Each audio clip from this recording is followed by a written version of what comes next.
There, good morning, everyone. It is 9 a.m. Thanks for clicking on WGRZ Plus to see Daybreak Plus, our streaming newscast, joined by James Gregorio, who's in for Patrick and Pete today, essentially pulling double duty for you hosting the show today. I got a lot to lift up today here. I think you can handle it. I think you can. Gorgeous day, though, out today. You know, a lot of people probably looking for things to do after work, or maybe finding a nice lunch spot outside. Exactly. We've been talking about what are the things that we can do in Western New York today. Exactly. You know, going outside for lunch. You know, I'm sure the rooftop bars will be busy perhaps later today and this evening, and all of those things. Going for a walk, walking the dog, anything. Just get outside and enjoy it. Delaware Park, I'm sure, is going to be packed. Canal side people might want to go for a walk around. Golf courses. I know Diamond Hawk by the airport, that's opening up today. A lot of golf courses have been opening up and also being open to carts too. And usually in March you can't take a golf cart outside, but it's going to be a gorgeous time for that today. Yeah, we're going to be bonus today. High temperatures near record-breaking 72, the record 74. We'll see if we actually break the record, but even if we don't, it's still in the low 70s. And you know, at this time of year, it's also like one day like this, or a day like we had last week. It's just all we need to kind of get through another week of not so great weather, which is what's on the way. But it's just a little taste here and there is all you need. Just to say hi to a neighbor, let the kids play outside, and then we'll probably have to be back inside this weekend. Exactly, especially after Sunday. You know, we had that weather whiplash. The front came through. We had gusty winds, driving rains, and then things kind of calmed down, and then boom, where we are today. And then tomorrow, it's back to, you know, the road to perhaps more wintry-like weather. Right. All right. It's a roller coaster. Take us on that ride. You got it. We'll you got it. All right. A lot more coming up here. Let's check out what's happening here, everyone. Near record high temperatures today. A bright, beautiful day. Spring is on the way for tomorrow. How ironic that today is by far the much nicer day of the two, with near record-breaking high temperatures today. Tomorrow, though, we're going to be in the 40s, and then eventually in the 40s, really in the 50s, and then into the 40s. We'll get to that in a second. All right. So let's talk about the record warmth here. The record is 74 for today. We're going to end up at 72, so at least record challenging high temperatures today. The record in Rochester is 77. I don't think they hit it. That might be a little too far out of reach, but everything else is in play, especially here in Buffalo, where that number is 74 to beat. All right, Dunkirk at 61 now, Erie at 59, Jamestown at about 54, Buffalo sitting at 59 degrees. Nice little pop in those temperatures. All right, so there's a strong storm system out to the west, just south of Minneapolis, and that system will eventually work its way closer to us and bringing with it a changeable pattern here, especially as we move in towards tomorrow. It's some colder air on the way, and high temperatures tomorrow, an early high in the 50s, and then those temperatures will start to drop from there. A few clouds moving over the lakes, working their way towards us as we speak, kind of high thin cirrus clouds, so really not much. We'll call it mostly sunny skies today. Tons of sun. Grab the shades. You'll absolutely need those. Along the 90, things are looking great as we head down in towards the lakeshore. The south towns and the southern tier also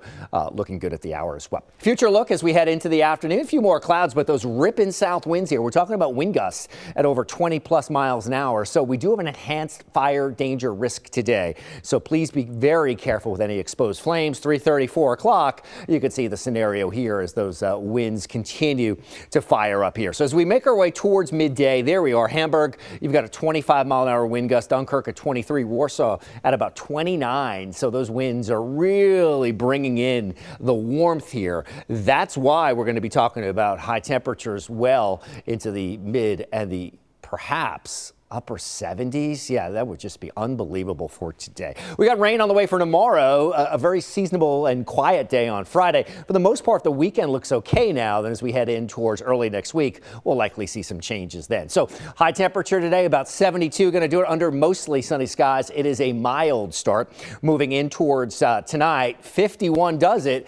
That's it, 51 for that overnight low temperature. So starting out tomorrow, another great go. A check of that 7-day forecast looks like this. And you know what? We're talking about highs tomorrow, which are not nearly as warm as today. 54 going to do it. Friday, we've got high temperatures in the mid 40s, 44 going to do it on Friday. And then as we head into the weekend, maybe a couple showers on Saturday. We'll see how that pans out. But obviously a return to more seasonable ideal temperatures. It'll feel cold, but it's really where we're supposed to be this time of year. Exactly. We're not supposed to be in the 70s, so this Right. is all 100% bonus for Bonus us. weather, right? And we do see the snowflake on Yeah. the 7th day. But actually, the city of Buffalo has suspended the winter parking rules, which are supposed to be in effect until April 1st. Obviously, they're asking that you do move your car off the street if there is plowable snow, but hopefully, James, we won't see any snow accumulations worthy of plows getting back out on the roads in Buffalo anytime soon. I think this morning I was saying possible, not plowable. Okay.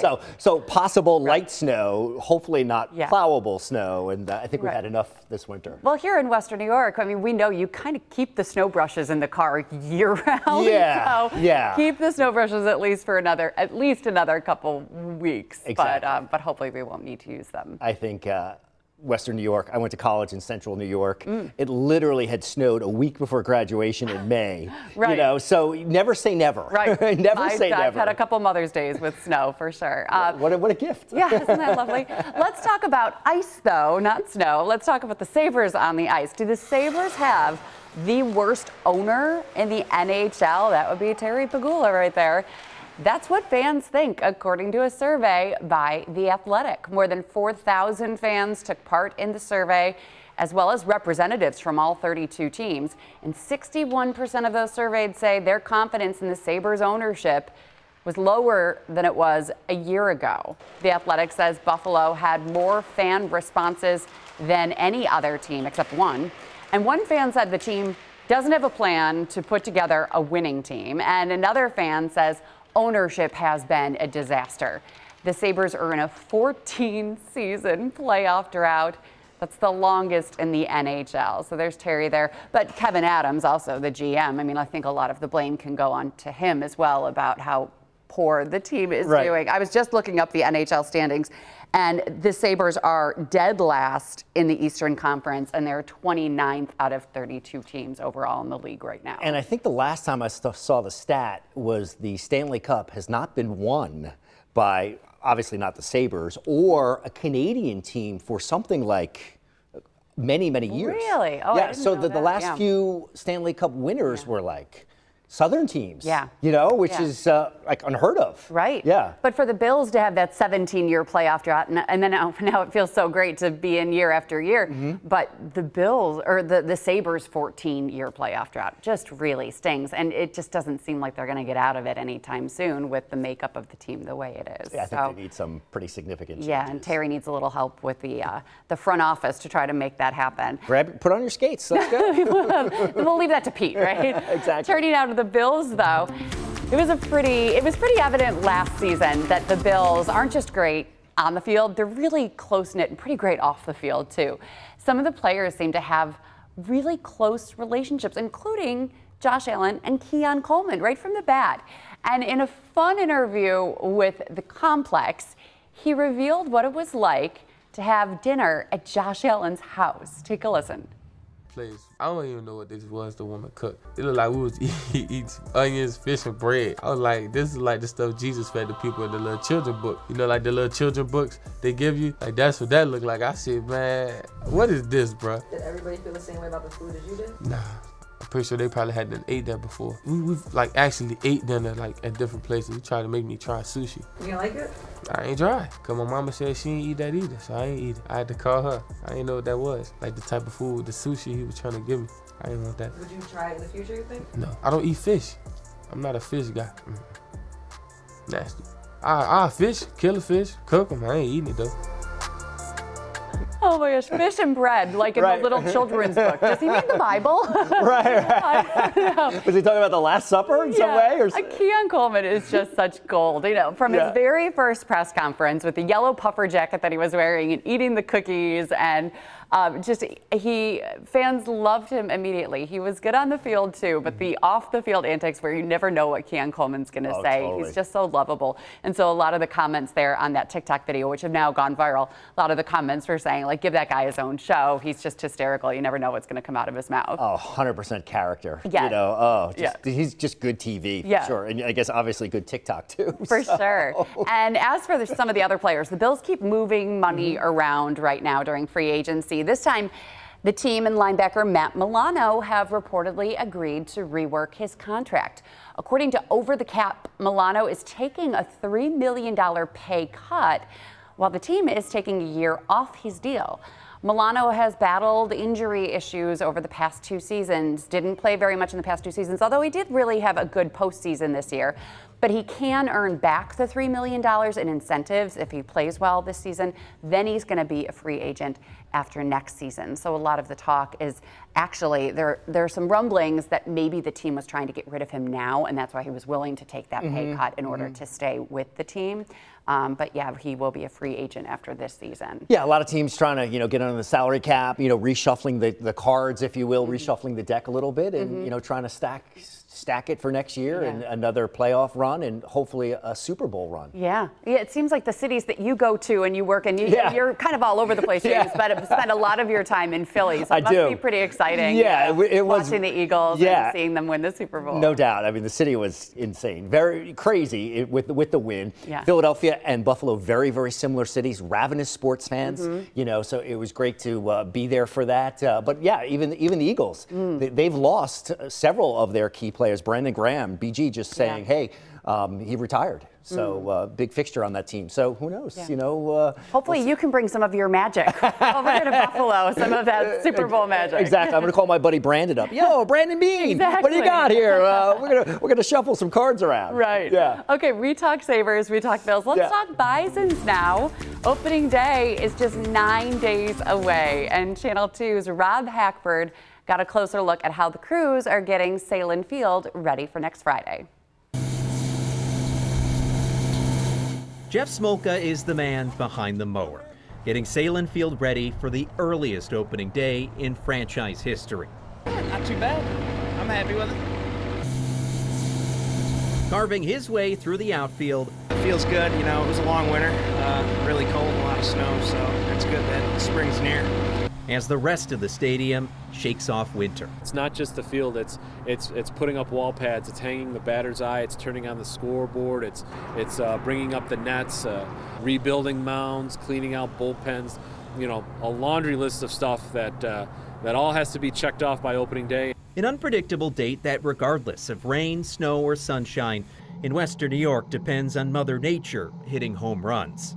It's always a unique challenge because there's so much that we can't do because of the weather for so long. The weather also dictating other upgrades, like to the Salem Field sound system, the old equipment original to the 1988 ballpark. Over the next 18 months, they'll be upgrading from analog to digital. A replacement of the concourse speakers, the restroom speakers, and the dugout speakers in the suites. Changes that Bison's assistant general manager, Brad Bisping, says will improve the game experience as fans fill the stands for another season. We live for being able to open up the ballpark and share our love for Bison's baseball with our fans. We're told the team is eager to get back to Buffalo and play on their home turf. They've been down in Florida for spring training, although the weather up here probably won't be anything compared to Florida. They play the Rochester Red Wings on March 28th. That's opening day. Reporting on your side, Rob Hackford, Channel 2 News. Yeah, and more Bison's news. The historic collection of Bison's baseball cartoons that Pete told you about in his recent Unknown Story of Western New York, well, that has gone to the highest bidder. It was just up for auction. All of this artwork was created in 1877 by Christo von Buffalo, and it went for more than $216,000 at auction. The artwork honors the Buffalo Bison's first season. Now, there are 34 individual cards in the lot, and so the $216,000 was the total for everything. Some of the cards went for just over $1,000, but there was one card that went for $23,000. Another one went for over $18,000, but that one that went for $23,000, there were 49 bids on it. Again, these opening bids starting at $300. And I remember when Pete first did the story, I asked him, how much do you think they're actually going to go for? He's like, I don't know, probably, a couple hundred, maybe $1,000. Yeah. No one ever expected that they'd actually go for $216,000. But sports collectors want them, cartoon collectors want them. Buffalo sports fans want them, so it's kind of a little bit of everything there. Yeah, you have a lot of people kind of competing here, a lot of Yeah. different groups, a lot of different entities. Yeah. The Bisons are great, though. It's really fun to just go to those games, especially, you know, on our shift where we wake up at 2 in the morning, we get out at noon, so then heading right to the ballpark, having a nice adult beverage, soaking in the sun, watching a baseball game, getting a hot dog. It's just such a great experience, affordable for families, and the Bisons are just fun to watch. It's a good overall experience, just having a nice baseball team here and a great stadium, too. Yeah, that's fantastic. Minor League Baseball just has its own vibe. You know, it's really almost more fan-friendly. Sure. You know, they make it so interactive, so fun, so affordable, fan-friendly, you know, checks all the boxes. Yeah, so again, opening day is just 9 days away, March 28th, earliest opening day ever for the Bisons. Hopefully we will not have snow on opening day. It has had to be pushed back in the past, and it could happen again, but we're crossing our fingers for a nice start for baseball season. And as we get closer to baseball season, the Today Show just released some baseball-inspired baby names. Oh. And there are some that are named after teams or stadiums like Astro, Brewer, Oriole, Wrigley, and Fenway. I have a friend who's got a dog named Fenway. I don't know about kids' names, though. Some names associated with field inspiration are like Ace, Mitt, Fielder, or Scout. I've heard Scout or maybe before. Slider. Maybe. Or Iceman. Maybe. And then some names inspired by baseball heroes like Babe for Babe Ruth, Jackie Robinson. Yeah, of course, Jackie Robinson, and Satchel for Satchel Paige. I like the name Satchel. I don't know for a baby. Yeah. But the word satchel itself. This is okay. Pete and Patrick know this about me. There are a couple words in the English language that I really don't like. I don't even like to hear, and I'm going to say them right now because now I have to, which is moist and pooch. I just hate even hearing them. But learn something every day. Yes, you do. But satchel is a word that I just love. I just like the way it sounds. Oh, there you go. So we got the two that you don't like. Now you know. Now you know, and we got the good one. Yeah. All right. We're gonna talk some more. What are we talking when we get after? Oh, Shays. That's something that I like to talk about. We'll do that right after the break. Stay with us.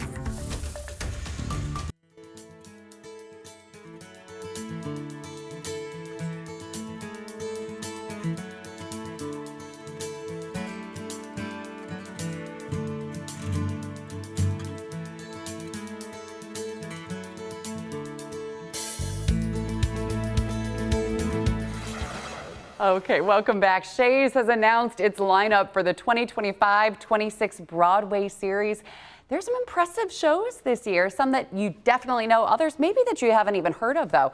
But in September, Stay Gold, Pony Boy, The Outsiders comes to Buffalo. It's based on the iconic book and movie, and this show won the Tony for Best Musical last year. And then in October, the stage adaptation of the super popular book and movie, all about the love story of Allie and Noah. Yeah, get your tissues ready for this one. The Notebook will be here October 7th to 12th.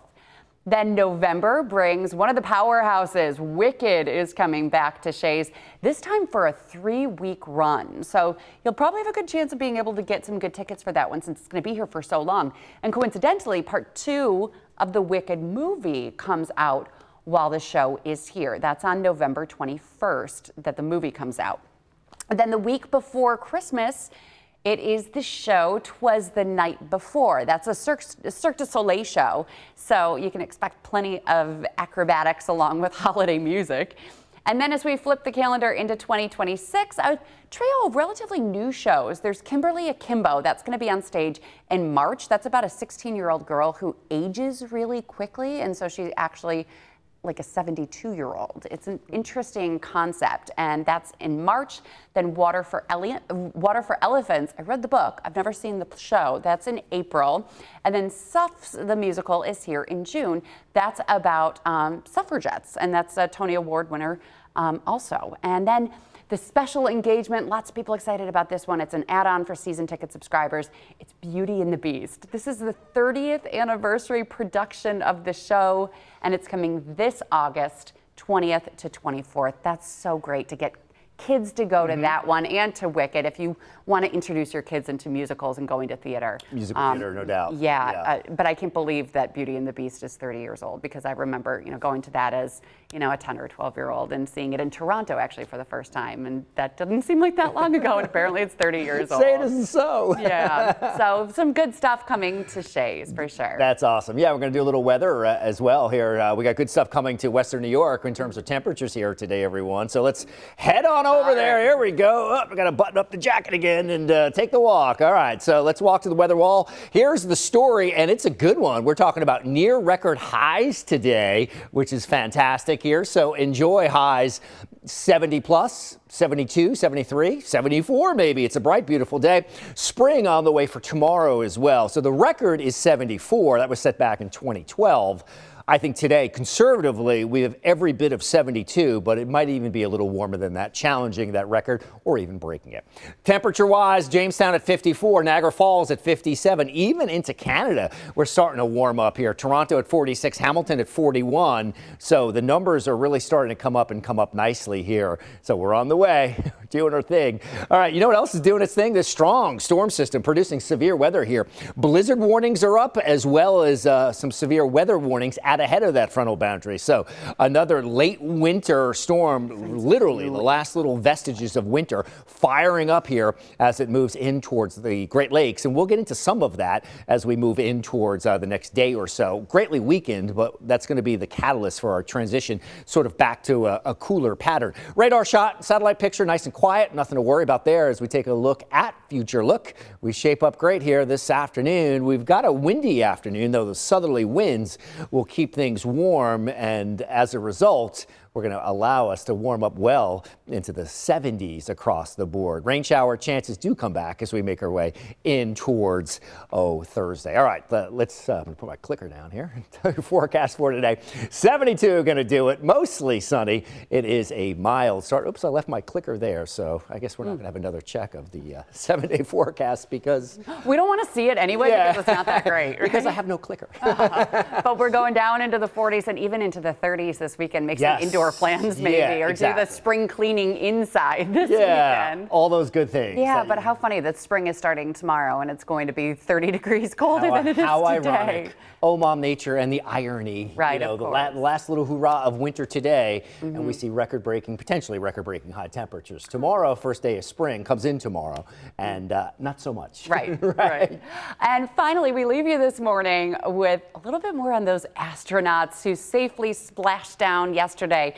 It was a 1-week trip that turned into a 9-month trip in space. Astronauts Butch Wilmore and Sonny Williams were stuck up there because of issues with the space capsule. Their mission started last June. They had to stay on the International Space Station after the spacecraft malfunctions, and the two splashed down just off the coast of Florida last night around 6 p.m. You watched it on our newscast as we showed you live. Now they're readjusting to gravity. Physicians with NASA say they're watching for any potential health issues, and they'll work with trainers for 2 hours every day on their recovery plan. It's kind of a 45-day plan to get them reacclimated to life with gravity. How about that, right? Yeah, but I just have so many questions about how their families coped with them being gone for 9 months when they were only expected to be gone for a week, and just how they survived up there, and how much food and how their bodies were reacting. And so I'm sure it will probably become some sort of Netflix documentary or a Discovery series. No doubt. It gives new meaning to Bill and Ted's Excellent Adventure. Right. Sonny and Butch's. Sonny and Butch's Excellent. 9 days turned into, or whatever it was, turned into 9 months. Yeah. Thank goodness that they came home safely yesterday in a safe splashdown. Thanks for joining us on this 9 a.m. stream, the Daybreak Plus. It was great being joined by you, James. Thank you. We'll Great do it being again here. soon. Thanks for joining us. Have a great day, everybody, and enjoy the beautiful weather outside today.